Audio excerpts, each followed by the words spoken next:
mga lakad mong bumabalangkas. Ikaw yung tipo kong crush, bihira lang na masilayan ng katulad mo.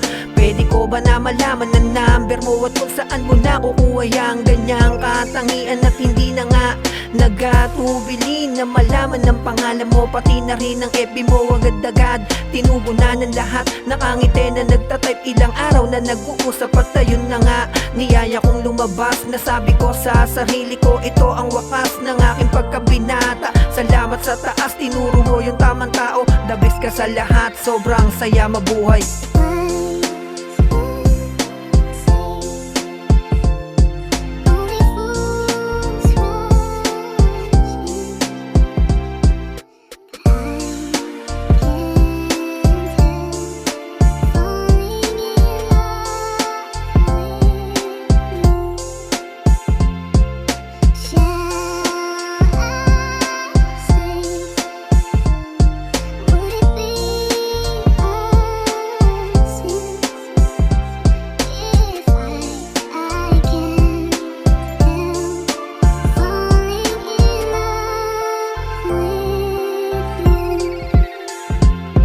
Sigurado na ako, ikaw yung gustong makasama. Sa hirap at ginhawa, walang makakapigil. Pagtadhana nagbiro, tumatalon yung puso ko. Nalilibang yung isip ko, nahihibang sa kagandahan mo. Tuus-tuusan at lubos-lubusan yung nadarama ko. At lalo pang umigting, patuloy na lumalalim, hanggang sa masagot mo na at marinig ko na yung matamis mo na oo. Sa kada duty ko, ikaw palagi yung takbo sa diwa ko. At isip ko kung pwede nga lang umuwi upang mahalikan ka. At minuminuto ko sa'yo ipapadama kung gaano ba ako sumaya nang dumating ka. Salamat sa lahat, sa iyong pagmamahal na walang material. Puro I love you lang sa akin ang gustong marinig. Pangako ko sa'yo na ikaw pa rin ang pipiliin ko hanggang tayo tumanda.